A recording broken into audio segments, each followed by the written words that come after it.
Good afternoon, and welcome to the first in a series of 3 webinars to introduce our newly published policy brief, Enhancing Educational Equity for Immigrant Students in New York State.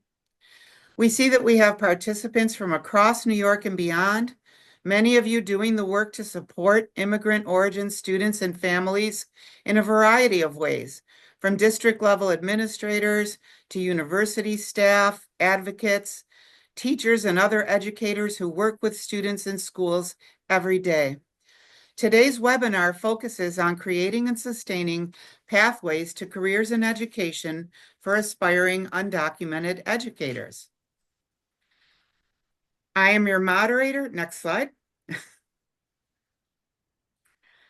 I am your moderator, Tamara Alsasa in Buffalo, New York. I'm an associate investigator with the CUNY-Initiative on Immigration and Education team. And I've worked in a variety of capacities with the project since its inception. We have a stellar panel joining us today.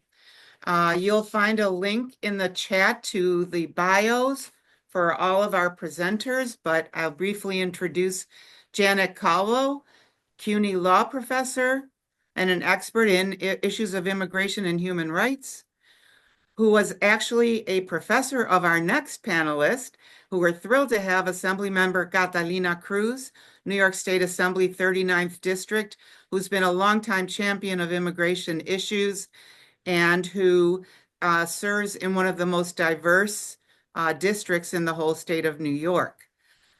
We also have Mahir Sadat, core member of Raise New York City, a strong advocate in this work, and Farah Saeed, an immigrant educator who has been part of the CUNY-IIE team for its first 5 years. So thank you again to all of you for being here this afternoon. Thank you to our panelists who you're going to hear from in just a few minutes.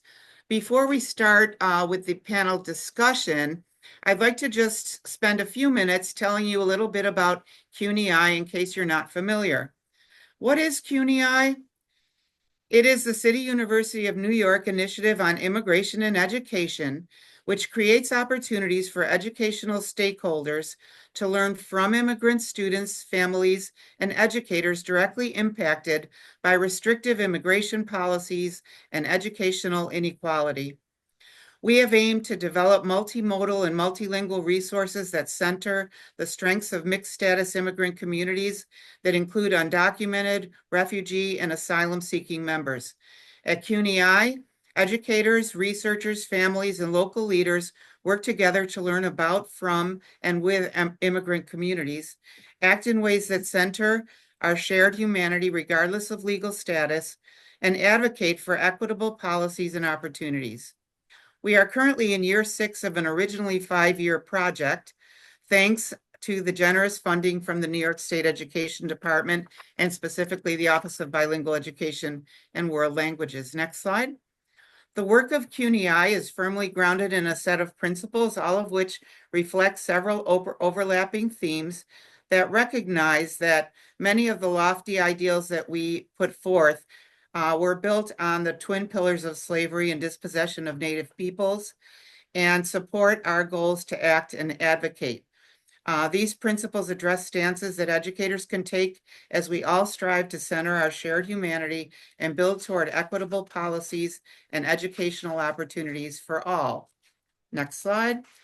Our grounding principles are available in a number of languages. You can check them out on our website.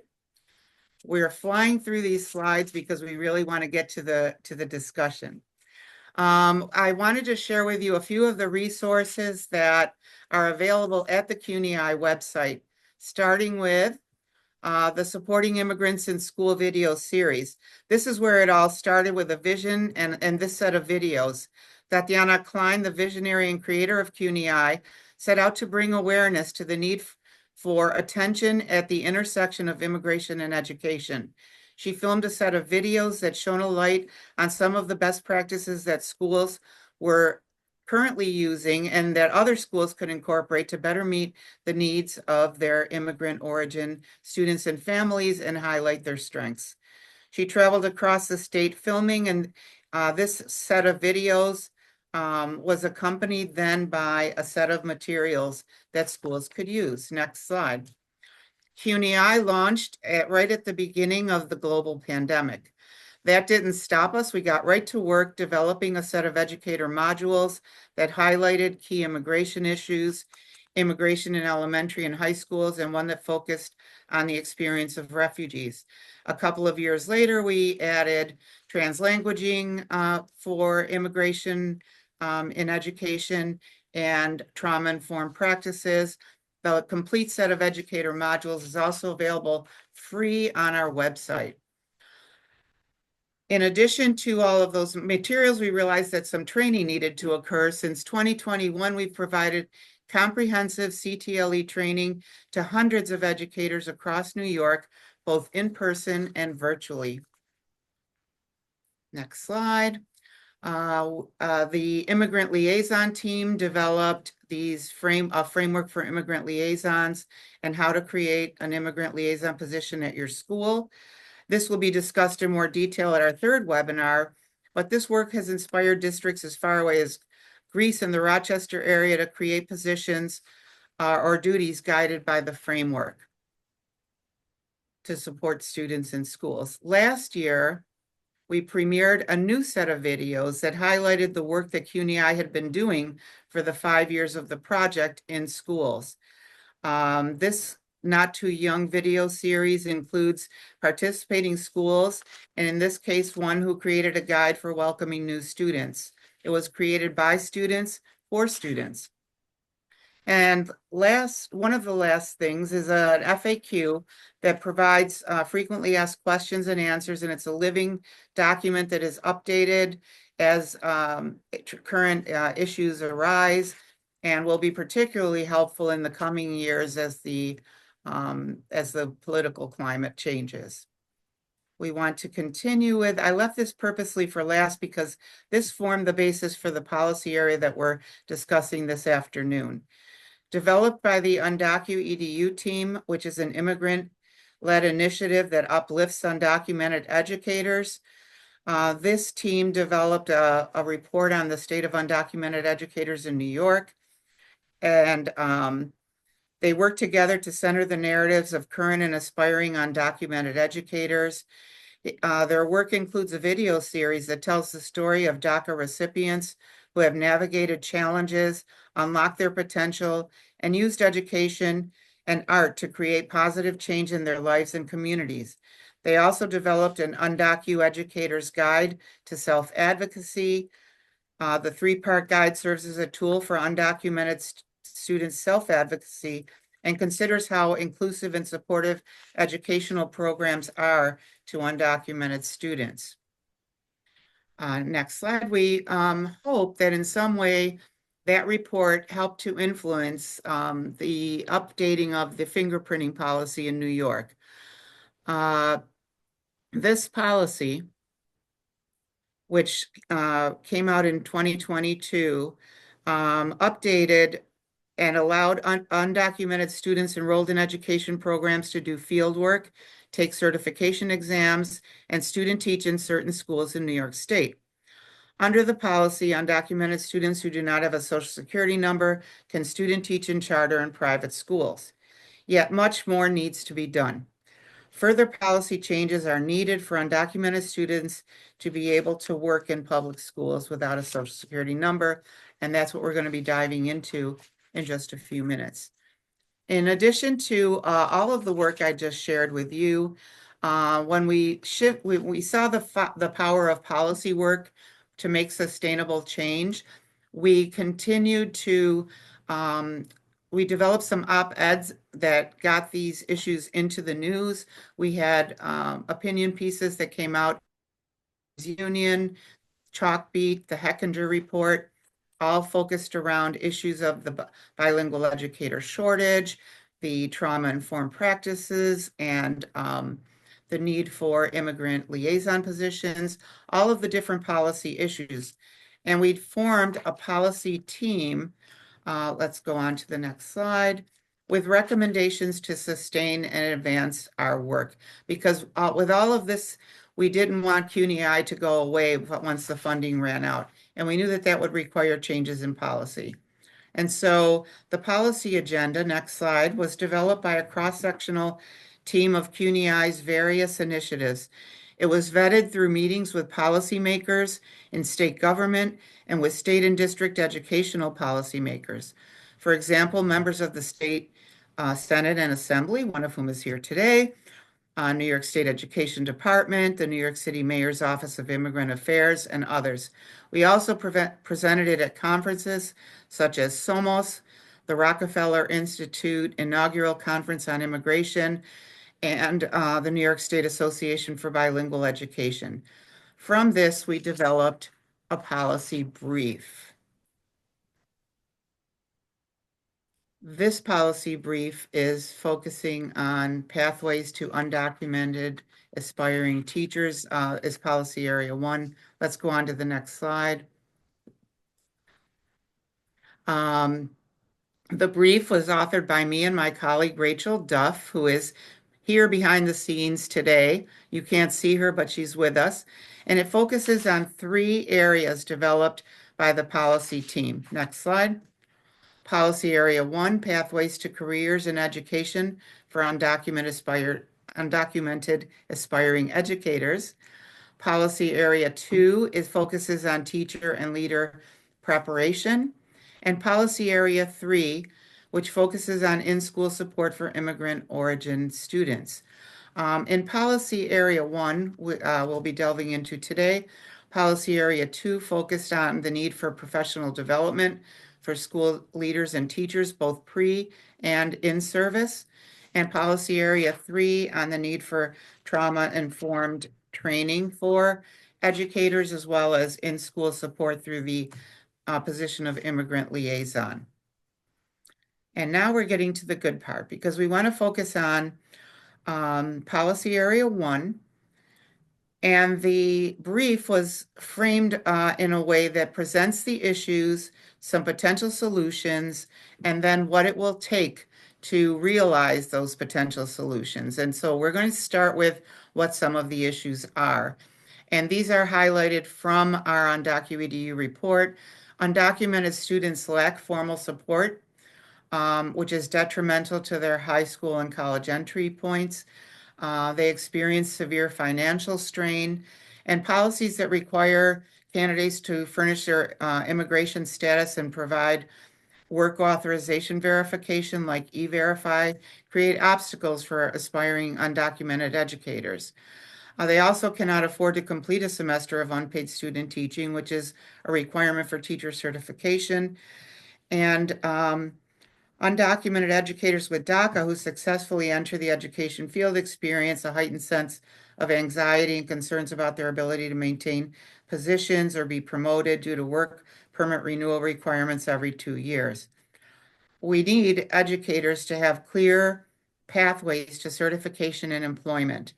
And according to the Hechinger report, op-ed by Daniela Lulema, our project director, there's going to be a need for 180,000 new teachers in New York State over the next several years. And many of those need to be bilingual educators to meet the growing need of immigrant origin students in our schools. And so this is the first question for the panelists. What specific barriers do undocumented aspiring educators face in obtaining teacher certification and employment in New York State? And I'd like to direct this question first to Farah Saeed, who is an immigrant educator. Thank you so much, Tammy. Hello, everyone. My name is Farah Saeed, and I'm so happy to be in your presence today. I finished my master's degree from City College of New York in spring 2022 from bilingual education program. And I'm currently an immigrant educator. And the issues with having this degree, and I'm so happy that as an undocumented student without DACA, I was able to finish my master's degree with an bilingual education degree from City College. It's still not enough. Because the current NYSED policy on fingerprinting that leads to clinical placements does not guarantee undocumented students a school setting for which we are able to complete our student teaching requirements. For example, in New York City, DOE student teachers must not only be fingerprinted, but also be cleared through the PET system. And just to say one more time, the current NICET policy, it allows undocumented students without DACA as myself to be able to do field observation, field work, and take state certification exams and do student teaching. However, it does not guarantee a school setting to do the student teaching placements. So not only that we used to be required to do fingerprinting, and that's not the case anymore, but also be clear through the PET system. And as many undocumented students lack a social security number due to their immigration status, we are unable to fulfill this requirement. And as a result, the labor of finding a placement to finish student teaching falls back on the student, as many college offices for clinical placement, they do not have the relationships built with private, charter, or independent schools to make those placements for the students. And the second biggest issue is employment. So while the policy is groundbreaking in so many ways, allowing undocumented students to apply and finish their education degree, the question then remains, what happens next? Will we ever be able to work as teachers at DOE public schools? So these are the two biggest issues: placement for student teaching and employment. Thank you.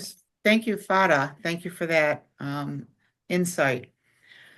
And would another one of our panelists like to respond to the same question? Well, I would. I'm just going to try to set it in what the legal barriers are now. And I know Catalina's been working hard to try to remove some of those legal barriers. Teacher certification is controlled by a New York State education regulation, and that regulation has limitations in it. It's not as limited as some people think it is, but it still is a limitation. That regulation says that people are eligible for teacher certification if they are DACA or similarly situated to DACA. And the regulatory history addresses similarly situated as people who can meet PRUCAL, which is a New York State term, which is permanently residing in the United States under color of law. Now, that category includes lots and lots of categories of people who have various immigration categories, but they have to have an immigration category. So someone who has no immigration category at all doesn't fit into the regulation. There are many people who do. The DACAs, people with TPS, asylum applicants, special immigrant juveniles, people who are going through the family-based immigration system. There's a large group of people who fit that, but there are some who don't. And the New York State Department of Education does not state that in their regulation that teacher certification is available to those who do not meet at least the PRUCAL kind of standard. So that's a barrier, an ultimate barrier. And I know that Catalina is working on legislation. The second one that you mentioned is a really serious barrier, which is the employment authorization barrier. That's controlled by federal law. Anybody knows when they go to apply for a job, they have to fill out an I-9, citizens and non-citizens alike. That's because employers by federal law can be fined or even criminally prosecuted for hiring someone who does not have employment authorization. Now, again, there are many categories of people who are eligible for employment authorization, but someone without any immigration category is not. So there are a lot of people who don't know that they meet PRUCAL, right? So like there's people need to be better educated about PRUCAL. The Department of Education has to be clearer to people about what PRUCAL means. They also need to say the same thing that the New York State Department of Health has said, which is even if DACA or TPS is terminated, those people still remain under New York State law as PRUCAL. So there's pressure we could put on the Department of Education to be a lot clearer about what their regulation means. You still are going to confront the employment authorization problem, though, ultimately in being employed, because that's a federal law. So the way around that is to try and figure out a way that some people are going to talk about this a little bit more, but you have to figure out a way that maybe uh, teachers can be teachers without uh, being technically employed. That's one way. The second way is for these entities to be much more aggressive in applying for teachers to be H-1Bs, which is an immigration status. Particularly bilingual teachers could meet that immigration status. So there's ways to talk about this, but it's going to require a lot of talking and creative energy to get around employment authorization. And we're worried about that because DACAs, TPSers, other people have employment authorization. If Trump terminates those categories, then the employment authorization is going to go away. Mhm. Thank you. And that's a wonderful point that all of the discussion is we're kind of in a precarious position right now politically, and we don't know what's going to happen, but all of that needs to be considered in light of the changes that are going to be happening. Assemblymember Cruz, did you have a response? I think, first of all, thank you for having me. And Thank you. Professor Calvo, it's always great to see you. She's the one that instilled that bug in me about immigration law, and it's still there. I always appreciate seeing you, and I always love hearing your thoughts around some of these issues. And the reality under what's going to happen come January 1st is that as a state, we can get creative all we want to, even if the political will was there to somehow get creative on the work permit issue, on the licensing issue, we could still get sued by the federal government for overstepping or allegedly overstepping. And then what happens in the event that they win? This information of students like Farah are going to be there. And I'm sorry if I mispronounced your name, but it's information about who they are, where they live, et cetera, et cetera, et cetera. So we have these real legal questions with these real life consequences if we don't get it right. So, we've gotten creative. Last year, well, when in the middle of everyone trying to figure out how do we get the federal government to process work permits more quickly for folks, I introduced legislation to create an emergency work permit program in the state. And unfortunately went nowhere, but we are getting creative. The problem is what happens if on the tail end of getting creative, we get sued. We have to be really careful with how we do this because we want to make sure that in our efforts to support undocumented students, we don't end up screwing things up even worse for them. Thank you so much. We're going to go on to policy area 2, and the first question for that will be directed to you, Mahir. So we'll hear from you in just a moment. So we want to go on to some potential solutions. We know that there are a lot of issues, some and many that we haven't even thought of yet, but we want to get onto some potential solutions. And what's proposed in our policy brief is that we ensure that undocumented students in higher education programs can be placed in all public New York State schools via their fingerprinting records for student teaching and field work, and that the prohibitive requirements such as pets should be eliminated from the application process. We also would like to see that we develop New York State Ed guidance on how undocumented and non-citizens with initial New York State teaching certification can teach in New York State schools. So when we're thinking about potential solutions, I'd like to direct this question. How can, excuse me, too many papers here. The question for you, Mahir, is what successful models from other states such as California's Opportunity for All campaign could be adapted to support undocumented educators in New York? Thank you so much for that question, Tammy. So it's nice to see Professor Calvo here too, because Opportunity for All New York is working very closely with CUNY Law. So good evening, everyone. My name is Mahir Sadad. To give you some context, I am a core member at RAISE. This is an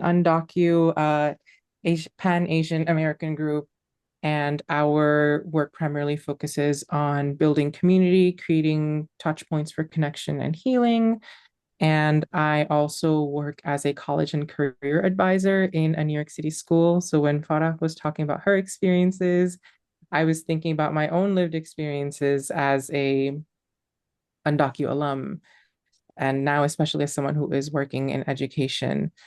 So going back to your question, Tammy, so the Opportunity for All initiative in California, for context for everyone, in early 2023, students at UCLA argued that California's UC system was not providing them equitable access to opportunities. And what ended up happening for most students is that they would go through their college education without having access to paid experiential opportunities.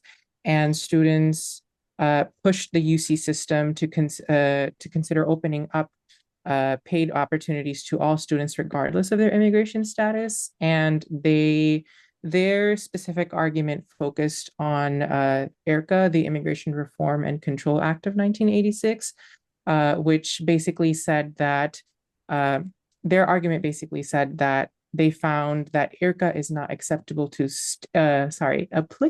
to states. So state institutions like UC, University of California, do have the right to welcome students regardless of their immigration status to paid opportunities. And we over here in New York were galvanized by their work, and we are currently working on our own Opportunity for All initiative. And our main goal right now is to focus on informing members in our community exactly what kinds of needs do they have, collecting and recording and creating a memory of undocu students who have experienced various kinds of obstacles in their education or in their efforts to become a young professional. And so we are right now, our goal is to eventually develop a legal memo that's specific to the context of New York State. And what we would like to also do is advocate for paid opportunities for immigrant students within the CUNY system. So as I mentioned earlier, our argument very much is similar to the argument that students at UCLA are putting forward, which is that state institutions are not bound by IRCA, so they do have the right to welcome students regardless of their immigration status to different sorts of compensated opportunities. And our main touch point is going to be the state institution that's the closest to us, which is CUNY. We very much believe that CUNY is and should be at the forefront of advocating for undocumented and immigrant students, because the university system prides itself on being inclusive, on being immigrant-centric and immigrant-forward. And so what we hope ultimately, as a result of our work, can be an Opportunity for All initiative that's specifically at CUNY. So perhaps students can get compensated fellowships through the university. I know that there's a lot of complexity around the word employment, especially when it pertains to undocumented and immigrant students, but we are going to be specifically focusing on experiential opportunities that are compensated for these students. And so circling back to my very long answer, right now we are working on building up our community, especially with the current election results. I know that there is a lot of fear in our community. And so what we are considering is how can we leverage networks within our communities, such as the CUNY system, to advocate for change. So going back to what Assemblymember Cruz was saying, what Professor Calvo was saying about how can we protect the safety of our community while at the same time making sure that our demands and requests be heard. Thank you so much for your response. And I'd like to ask you, Professor Calvo, you talked about the Okay, complexities so of the this is promising. Mhm. I'm sorry, I interrupted. You had a specific question. No, please go ahead. Okay, so This argument about the state being exempt from employer sanctions issues is promising. They've tried to develop it in California. So far, I'm not saying that it's not a good argument. So far, we haven't gotten any purchase from either CUNY or the state. The state would have to take the position that the 10th Amendment, the 11th Amendment, and their position as sovereigns, because they do have sovereignty, removes them from the obligations of employer sanctions. And as Catalina was saying, that's going to get pushback from the federal government, but it still is it's a viable argument. And I would like to point to the fact that the only profession in New York State that doesn't have immigration requirements is law. All the four departments of the Court of Appeals have accepted that the state is a sovereign with regard to who can be a lawyer, and they do not impose any immigration category restrictions. And that is based on this analogous argument that you're making about the CUNY being able to hire. So there's promise there. There's precedent in a New York State case, and there's precedent. It's making that argument and getting the attention of CUNY. And CUNY also needs to take a position that they can use their tax levy money for undocumented and everybody who's admitted into CUNY. They have a lot of restrictions on how they think they can use their tax levy money, which I think is an erroneous legal position, but that's the one they're taking. Thank you so much. If I may, I want to make sure that we have a couple of things in mind.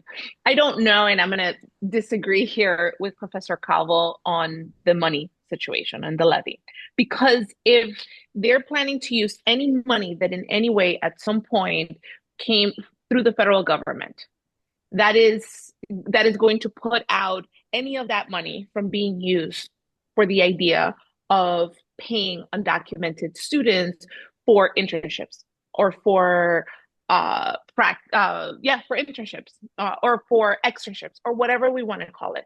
But there is a lot of promise in the concept I mean, it's actually the argument that I used in the memo to say the state can actually do state work permits in an emergency situation. And arguably, we could find ourselves in an emergency situation next year or the year after. I think it's probably more likely that it'll be, halfway into into the 4 years of the next presidential administration. The reason why I argue about the money is because I've had this fight for decades when I was a staffer and I was an elected in trying to get the state to spend money, whether it's on healthcare for undocumented students, on childcare for undocumented children, on internships. I mean, I've had this argument with CUNY when I had one of my interns who was not getting access to some of the same student union fee grant, and my here is shaking his head because he knows exactly what I'm talking about. That is the argument. If any of that money has touched federal hands or has come down that federal pipeline, we can't touch it for that particular purpose. Because we can then, as the state, get sued if we don't have a waiver, if we are not given the go-ahead. Having said that, there is a lot of money that the state of New York sends to CUNY and to SUNY and to other educational entities that doesn't come from the federal government. It comes from you and I. It comes from other sources that conceivably could be placed in a position to be used for that purpose. I don't know what the next 6 months of political appetite is going to look like. I think there's a lot of fear about not only what the president's going to do, but if we go too far to the left or too far to the right, what is that going to mean for people's seats? And I think what the argument that we're going to need to continue to make is this is only going to last 4 years. If we don't get this right, the family members of these folks who are impacted, who can vote, are going to remember it. And I say that because it's the argument I've always used when I get colleagues that that are concerned or that are afraid, yeah, that person may not vote for you, but their sister does, their brother does, sometimes even the parent does. And so I want us to keep some of those pieces in mind as we look to continue to get creative. Thanks so much. With that, I want to remind everyone that you can put your questions in the chat and in the Q&A. Let's see, it looks like we might have a question in the Q&A. Since we have a couple of minutes And left in this. and Tamara, I am gonna need to switch from from Yes, computer to phone. I have to go to something with the Chancellor of Education so I can advocate for our little ones and for the teachers. Maybe I'll have a conversation with her on maybe a pilot that she can do with some of the students here. thank you. Thank you so much. And yes, I will see you when you're signed back in on your phone. Thank you. So a question came up, couldn't the argument be made that our teacher shortage is an emergency? Students with disabilities and multilingual learners have mandated supports that are legally protected. I would argue that it can, and that we should at least attempt it. But it's finding those with the so I want to give people kind of a picture of what happens when you try to pass legislation so you can figure out how many roadblocks we have. It has to pass the Senate, it has to pass the Assembly, and then it has to get signed by the governor. We don't have a state legislature where you see some of the things like the vetoes and the veto overrides that you see at the city level. That's not going to happen. It hasn't happened in decades. It's just not something that we're going to do. And so we have to find the political appetite to say this is an emergency. We were bringing teachers from the Dominican Republic, and I'm sure a lot of people saw the article of the gentleman who was bringing these teachers who is now being accused of human trafficking. And so if we have people who are ready, willing, and able here, and we have a teacher shortage, I think it's an argument worth making. Mm-hmm. Thank you.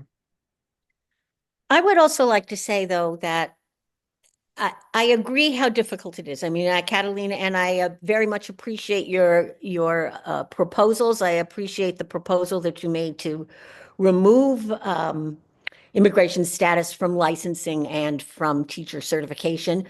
That is, we're behind. We're behind California. We're behind New Jersey. We should be going with that at least. But I think we also need to have our universities and our even private school teaching think about ways in which they could support people who are currently educated to be teachers to get H's or other employment authorization. And the President's Alliance is working on that.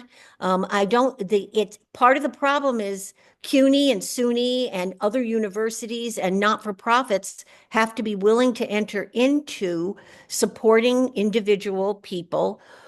They could meet the H-1B specialty criteria, especially bilingual teachers.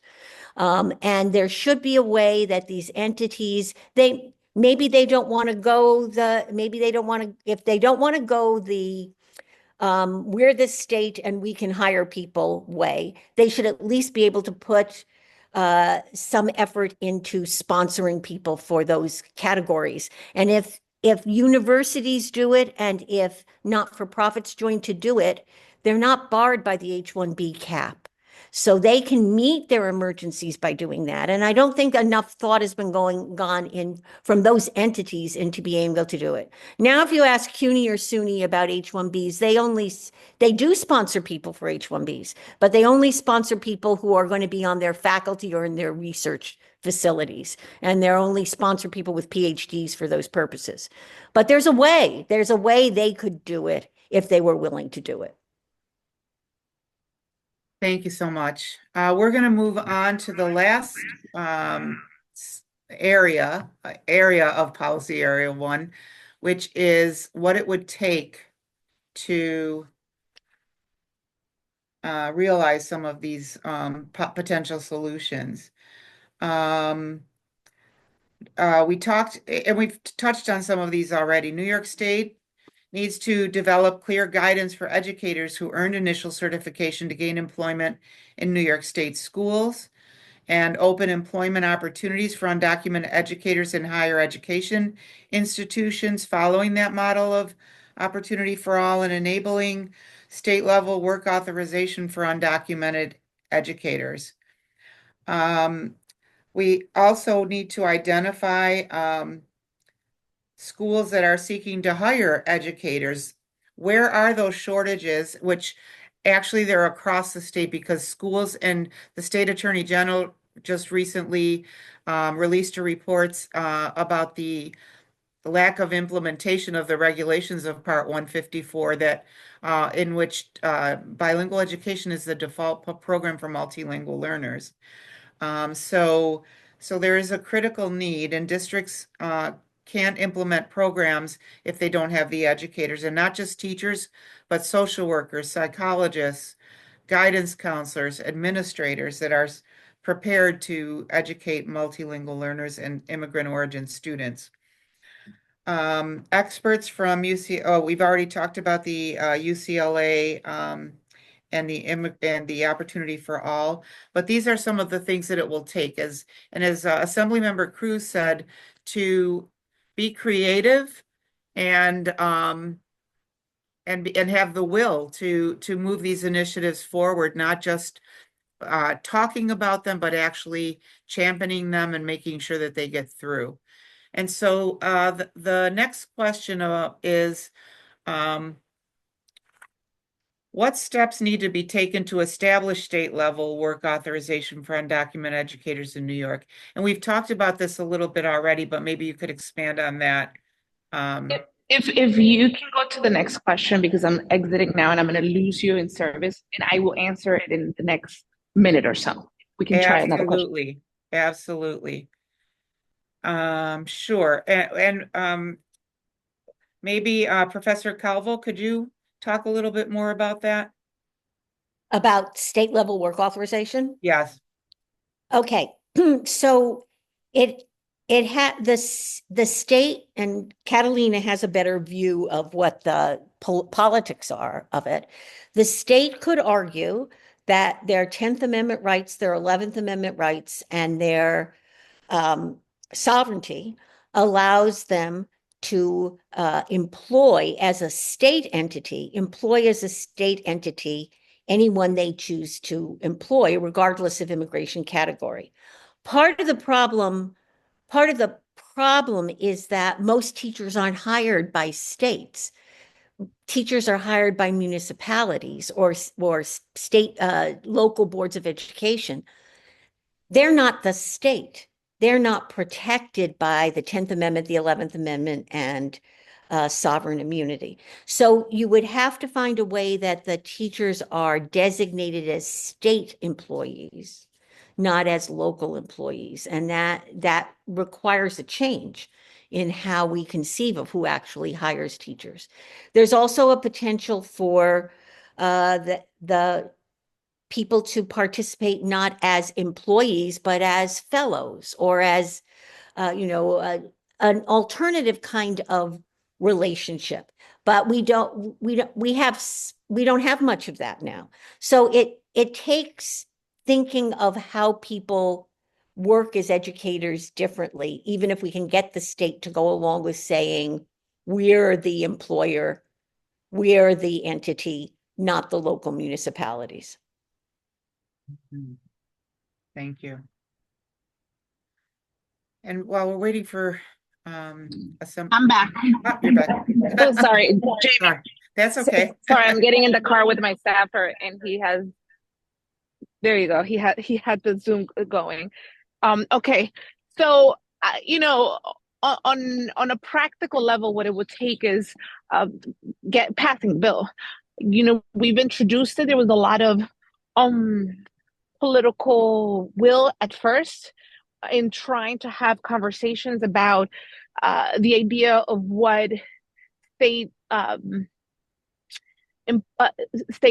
sponsored licenses, state sponsored work permits could look like. And at the same time, we were having the conversations of what it looks like to have state licensing open to teachers. And so we would need to pass both pieces of legislation. And then, wait to see if we get sued or not. And we would have to expand, as Professor Calvo says, because most teachers, it's either a private, it's a charter, it's a city or municipality, and we in our legislation don't contemplate the expansion of what would be deemed uh, permissible from those entities to do, um, except but for the fact that if we were to pass legislation like that, anyone within the state of New York would be able to employ anyone within the state of New York that has that particular work permit. But I have to be honest, I don't see it happening, and I don't see it happening, especially now that we have the administration that's coming in. But we're going to push because you never know. Yes, we have to keep moving forward. Thank you. So what role can higher education institutions play in supporting the career development of undocumented aspiring educators? Fada? I'm so sorry. Can you repeat that again, please, Tammy? Sure. What role can higher education institutions play in supporting career development for undocumented aspiring educators? What kinds of supports do you think higher ed could have provided you? Transparency. So I was actually like writing some notes while everyone was talking, and I realized that I applied for City College in the fall of 2012, and I was only able to get an education degree, a teacher education degree in 2022. So it took me 10 years to be able to graduate and be certified with an education degree. As an undergrad student at City College, I applied for a childhood education program, and I was never able to graduate with that degree, even though I took all the courses required for my major and my minor at the time. But I lacked the Social Security number, which I wasn't aware that the implication of not having one as an undocumented student that interfered with applying for student teaching. So after spending many years and time and effort and money on a major that I obviously have so much passion for, that I actually, after I finished my undergrad with a totally different degree, I still applied for bilingual education as my master's degree, the non-certification track. But I'm thinking not everyone would have this heart to start a road and to continue on that road with not even, like the light at the end of the tunnel. I didn't even knew that it existed. And with the policy change in New York State in September of 2021, that to me was groundbreaking. I couldn't believe myself because I just wanted to just graduate, and I was even satisfied with being non-certified. But not everyone, would have this. So maybe transparency from the institution from the very beginning. What are the requirements for graduation, for certification, and just communication with students, and not to assume that every single student who's applying for your program is able to graduate with that program or be certified with that program and work with that degree. Yes, thank you, Fada. Mahir, what are your thoughts on that question? I think about my experience at Queens College and at Macaulay Honors College. I would say consistency. I wholeheartedly agree with all the points that Farah made about transparency. And I would also like to push for consistency in that I was lucky in the sense that being a part of the Macaulay Honors program, even if Queens College itself didn't have the resources that were necessary, the resources that should have already been there, especially for a large CUNY institution, I was still able to get support through Macaulay. So for example, when I went to Queens College Career Services, they, for lack of a better term, short-circuited when I asked them to help me navigate my career journey as an undocumented student. And I had to rely on Macaulay Honors College. I had to specifically connect with my wonderful professors at the political science department at Queens College. And I think about all the labor, the extra labor that went into me finding an internship, which itself is a form of labor, right? Like all that extra work and dedication that went into me trying to find an experiential opportunity because my home CUNY institution couldn't provide it makes me think of wishing for consistency. Another quick fact, like Queens College is one of the large CUNYs right now that still does not have a dedicated immigrant student success center. So an example of how consistency can be reflected in action is at least all of the CUNY campuses should have dedicated immigrant student success centers. Some successful models are the ones at John Jay, at Brooklyn College, at City College. I will always rave about those centers because they specifically provide a space for undocumented students, even if they are struggling, even if they can't find transparency. Like, for example, if I was a student in Farah's shoes and I couldn't find transparency at my department, then at least I could, if I hypothetically Queens College had an immigrant student success center, I could go to them and ask them, hey, can you advocate for me? It takes that additional pressure. We already expect undocumented students to do so much, to go to the moon and back just for basic rights that their non-undocumented peers just enjoy without even, assuming or acknowledging in the first place. Then why can't CUNY as an institution, for lack of a better word, do better and invest in more spaces that can empower undocumented students, even if the world outside may not have those resources? Beautifully said.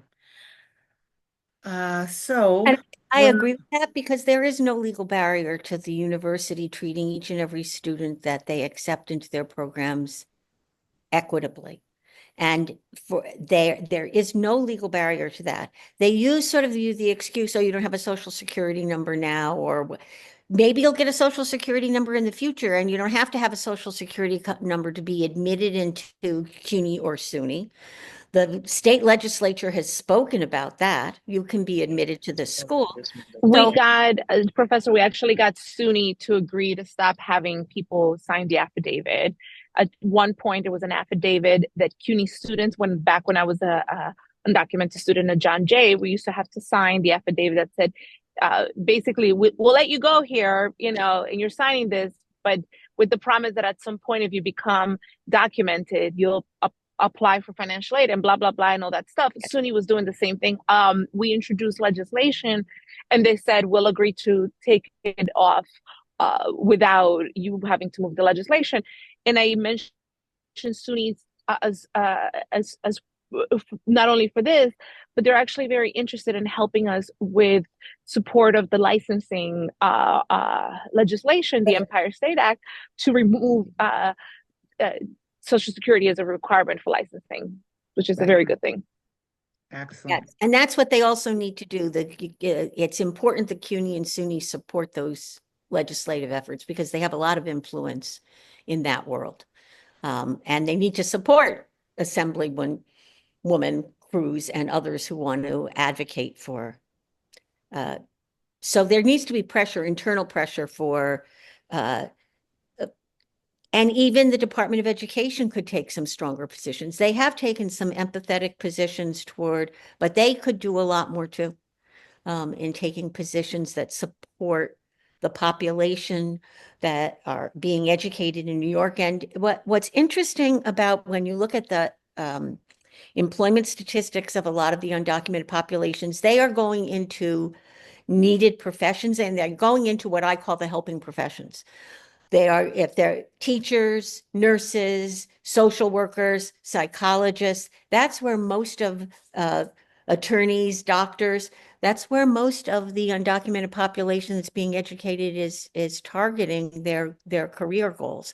And they're very needed and they need more support. Thanks. Yes. We have a couple of questions about H-1B visas and where to get some assistance or advice, or how can New York City Department of Education sponsor some of those, or are there opportunities for folks seeking that type of support?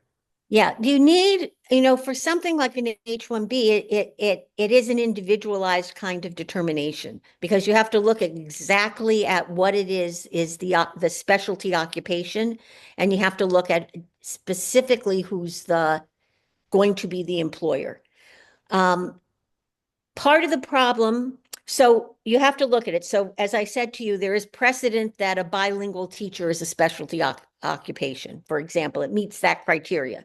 But then part of the problem is that those H visas have numerical limits, except if the entity requesting the H is a university or a not-for-profit related to a university objective. And there hasn't been enough of that. So like this, the the New York City Department of Education would not be exempted because it's not a university or a not-for-profit associated with a university. But there could be a way that universities and not-for-profits associated with universities take a more aggressive approach to sponsoring people who want to be educators as H-1Bs. And there's a movement for that with the President's Alliance on Higher Education. So there's some background that, we could look into a little bit more from a national organization. Thank you. And absolutely, we don't want to run out of time. We are almost out of time. So we want to be sure to remind you all that this is the first in a series of 3 webinars. The next 2, you can follow us on social media and at our website for updates. We will have our second webinar toward end of January, beginning of February, date to be finalized. The topic will be teacher and leader preparation for working with immigrant origin students and families. And webinar 3, which will take place in March, is about in-school support for immigrant origin students in pre-K to 12 settings. We want to thank you all for being with us today, and especially thank our panelists, Assemblymember Catalina Cruz, Farah Said, Professor Janet Calvo, Mahir Sadad. Thank you so much for being with us. Your insights and the information you provided were wonderful, and we look forward to continuing this work together. We know it's going to be a difficult time ahead, but we're in it together, and we're going to keep moving forward. Thank you to everyone, and have a good evening.